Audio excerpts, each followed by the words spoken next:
Good morning, everyone. Thank you for the kind introduction. So I have the task of walking you through what kind of real-world evidence do we have for 2DR therapy. This is my conflict of interest. And always the first thing is to just remember that in our EX guidelines, which are getting more and more complicated, it's actually becoming a book by itself with many, many pages, you will see that we have moved to a very strongly integrase inhibitor-based therapy, with the exception of doravirine, which sticks there as the only guideline in the world. There is another combination in the armamentarium, but you can also see that whatever NRTI plus dolutegravir is a preferred recommended initial option. So in the guidelines, it's clear this is equally recommended as other 3-drug regimens, with the caveat, which we already mentioned, of don't treat someone with an HBs antigen positivity, and there's still the restriction with the high viral load. So let's look together at the data in treatment-naive people. And what are the questions we want to ask? I mean, why do we need real-world evidence? Well, there's always a selection bias in randomized clinical trials, because remember, when we put people into trials, we want them to be adherent. That's a prerequisite. It's like you don't include people where you know they're not going to show up in the first place, right? So we want to see, is there the same efficacy in a more challenging patient population? What is with individuals who do not fulfill the inclusion criteria of a randomized clinical trial? Will they respond? Do they behave differently? Because that may be the at-risk population. Remember that the stress test of any given antiretroviral is the high viral load and low CD4 count. That's when nalfinavir separated from boosted lopinavir, when rilpivirine separated itself from efavirenz. So we know that is the critical patient population we want to study. Looking at the presence of baseline mutations, what happens in a test-to-treat approach or in other circumstances where the M184V is already there. Our colleague mentioned the low genetic bear of 3TC. Is that going to play out in a more harmful way? And then looking at efficacy and safety in understudied populations. Many of the registrational trials are conducted in North America. That leads to a bias of a predominantly very young Caucasian MSM population. So what I wanted to share with you is some of the 2DR experience in the German real-world cohort. So usually when new drugs become licensed, then there is sort of an obligation by the registrational authorities, in Germany at least, to perform post-licensing studies and sort of do some surveillance and see whether results of registrational trials are reproducible, is efficacy, safety somewhat comparable or not. And so this included individuals who were put on dolutegravir 3TC either as an initial therapy or a maintenance strategy. And as you can see in the baseline characteristics, indeed the minority were treatment naive, only 30 individuals, but that is reflective of the fact that in the German context, over 95% of all individuals living with HIV are on therapy. So most of them are suppressed, and so you can rather simplify a patient than start a new one because that group per se is much smaller. And you can see that reflecting of the different populations, so the ones who are pre-treated obviously have HIV for a longer time. They're going to be on average older, age 48 versus 35 in the naive. So there's some typical characteristics, and then most of the individuals, though, who switched to the simplified 2DR regimen came from an integrase inhibitor-based regimen, and you can see there was also quite a number of comorbidities in a somewhat aging population in that group. And in the treatment-naive patient population, there were even some individuals who had a higher viral load, which I think is typical for real world, because sometimes, these things slip and things are done a little different than in guidelines. Now, if you look at the virologic outcomes at year 2, which were presented at the Glasgow conference, you can see great response rates, and that's true for the naive as well as for the switch population, with 86% in naive and 88% in the pre-treated, achieving virologic control. So that's all doing good. No resistance emerged. I think reassuring that in a larger real-world cohort, similar results are obtained as in registrational phase 3 trials. And what people are now looking at, and you may remember some of the Swiss cohort data, they like to look at the persistence. I mean, which regimen stays in a population over time, because that's sort of reflective of the overall tolerability, rather than some regimens where you can see, like efavirenz, you see continuous dropout year by year because of CNS toxicity. You see here that the curves continue and persist, underlining the good safety of the regimen. Another larger observational cohort is the OPERA cohort. That's a North American cohort, which includes data from electronic health records in 96 clinics from 22 states. So that represents 13% of all North American people living with HIV, so that's a very large cohort. And they compared sort of different regimens which were used in individuals who started HIV therapy between May 2019 and April 2021. So they compared the two-drug regimen, dolutegravir 3TC, with the Biktarvy regimen, and then dolutegravir-based regimens with 2 NRTIs. And here you see the baseline demographics of a relatively impressive number of individuals, 3,800. You can see that Biktarvy is the predominant preferred regimen in that particular group of individuals, with over 3,000 individuals, but there's 360 who receive 2DR, and there are almost another 300 receiving dolutegravir with 2 NRTI. You can see that there is, as you would expect in a North American population where MSM is still the driving transmission pathway, there is a relatively lower number of women included into this trial. There is a fair distribution of different races, so we have good representation of Black race and Hispanic ethnicity. A lot of these individuals are from southern US, and remember that in southern US there always are a little bit more reimbursement issues and some social issues. The average viral load is relatively high, and there's also quite a fair amount of individuals with a lower CD4 count. But you can see that some people follow the guidelines, so there's less in the 2DR regimen than in the 3-drug regimen. Now, if you look at the incidence rate of confirmed virological failure over follow-up, you can see that indeed the lowest is in the 2DR regimen. Fair enough, there were less patients with a less than 200 CD4 count, but I think what this overall message is that the regimens perform relatively similar, and there's really no glimpse or idea that in a real-world setting there's any worry about an increase in virological failure in a 2DR versus a 3DR regimen.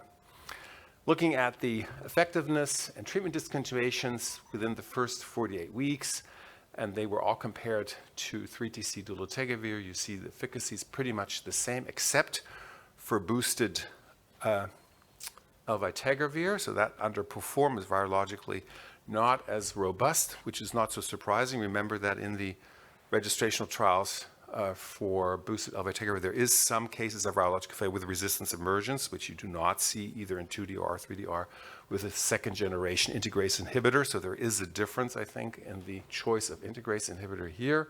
CD4 count recovery is pretty much similar, and the round of treatment discontinuations is even a little bit lower in the 2DR regimen arm. So clearly underlining efficacy and safety of that regimen in particular. Now, another question is, what is with people who wouldn't make it into a clinical trial? And that could be because they have hepatitis B, or they have evidence of hepatitis C, or they did have a high viral load above 500,000, or they were treatment experienced or had a previous virological failure. And this very busy slide is just a summary of all the studies and literature which have been published, including some of these individuals who would have not made it into registrational trials. And the question here was obviously, is there any signal that these people who may be of more concern, was there any increased virological failure rate?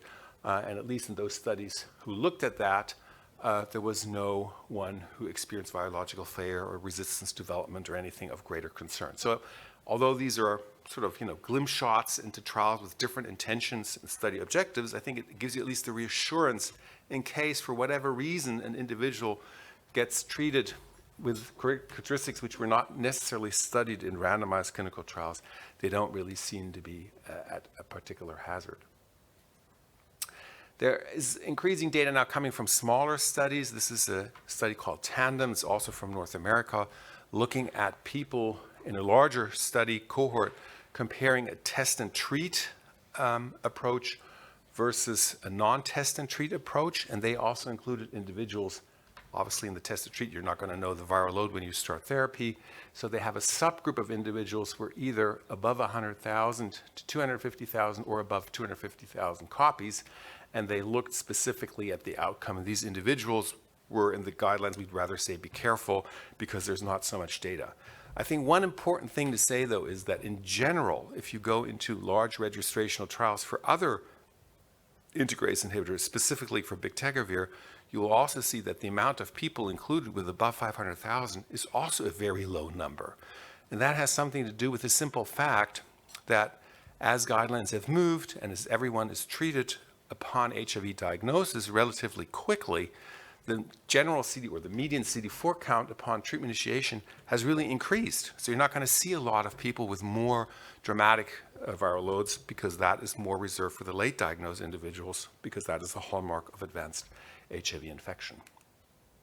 And if you look at the two arms, so test and treat with two-drug regimen versus non-test and treat, this is just for the subset of the dolutegravir 3TC treated patients, you see that the overwhelming majority, 83%, became undetectable, and there's just very few. Obviously, some people get lost in these test to treat. You never know whether they're going to show up again or not in this particular North American context. But in general, it looks very good, and there was nothing of concern, at least with regard to resistance development or virological failure. Looking at the suppressed patient populations, I think the questions here is pretty much the same. Is the efficacy the same? And how does that extend into special populations? Is there more data on the presence of the M184V? And what does that mean with regard to subsequent efficacy of this regimen? How's the treatment satisfaction? So what is the patient side in this all? And then cost effectiveness. And there have been various studies. I think one of the main reasons or one of the preferred reasons for people using 2DR therapies is particularly in an aging patient population. A lot of these individuals have comorbidity. They already have renal insufficiency, be it through hypertension or diabetes. So obviously it's kind of attractive to not have a drug on board which may potentially cause additional renal toxicity. And in this study, they looked at a group of individuals with a high rate of comorbidities and looked at 3TC dolutegravir or rilpivirine dolutegravir, specifically chosen to avoid most likely tenofovir-associated toxicity, and saw no virological failure, no resistance development, highlighting that in some special populations there actually may be even a special reasoning for using this combination altogether. There's been a study where Sharon has been involved looking at the outcome of dolutegravir 3TC in women. Remember that post-registration, we're always starting to look at studies which may back up some of the data around women because women in general are underrepresented in registrational trials, unfortunately. On the other hand, women, not only because of a lower body weight in general, but seem to be more prone to side effects. So it's kind of important to get some gender-specific data on tolerability of regimens. But you can see here that at least with regard to efficacy, when you compare various studies with larger proportions of women, you can see that they performed just as well as male participants. But the discontinuation rate indeed was a little bit higher. So there was a little bit more CNS toxicity, a little bit more headache, muscle pains in these studies. So in general, I think it remains that women do tolerate drugs a little bit more difficult than men altogether. This is a complicated slide looking at a meta-analysis which was also presented just recently in Glasgow, looking at individuals who in switch trials, so people who were suppressed and then had either historic genotype data or a proviral DNA. So they were suppressed, but then you can do a proviral DNA and see whether there's any kind of hidden archived mutations. And there was quite some studies with large patient numbers. The first one had over 650 individuals, and 15% of them actually did have an M184V upon resistance testing. And you can see that the rate of individuals who did not respond, but this is a suppressed patient population, was very, very low. So the virological failure rate was less than 0.1%. Very few events, not really triggering that there seems to be any greater concern. Now the question, and I think Sharon addressed that very nicely in her talk, is like, would you actively really want to give someone who starts therapy and has a known M184V a 2-drug regimen? Probably not, because why? You can easily take a 3-drug regimen. I don't think you have to worry about that.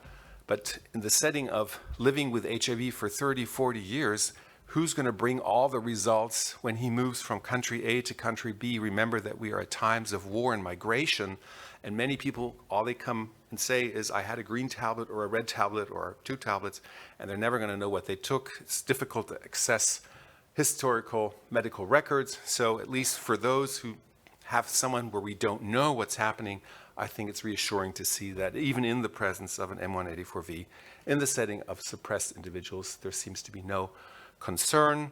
Looking at quality of life questionnaires, this is again from the German real-world cohort.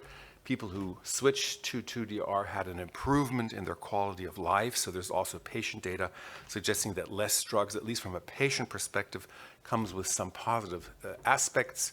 Cost reduction is something which even in Germany, where we are generously giving money to all the neighboring countries graciously, is becoming an increasing concern. So for us, the biggest issue has become Descovy, which comes at a cost of $516, and health insurances are no longer willing to reimburse that because they say TDF in the old formulation is equally efficacious and safe, at least according to the comparative trials. And you can see that if we give a month supply of dolutegravir 3TC, we come down to $857 monthly cost, and obviously everything else is much more expensive. So it is becoming also increasingly a cost issue, and there have been several studies looking at the cost effectiveness, and we're able to underline that that indeed seems to be a sensible approach. Now, I think one of the issues remains, and I think that came up with the question, is the risk still of virological failure or resistance development in the end higher? And this is a very nice study looking at a very large proportion of individuals on dolutegravir pivirine and dolutegravir 3TC, and it tells you a little bit the difference. So obviously, if you have the combination with rilpivirine, there still is a little risk of virological failure with subsequent resistance emergence, and that was also noted in this trial.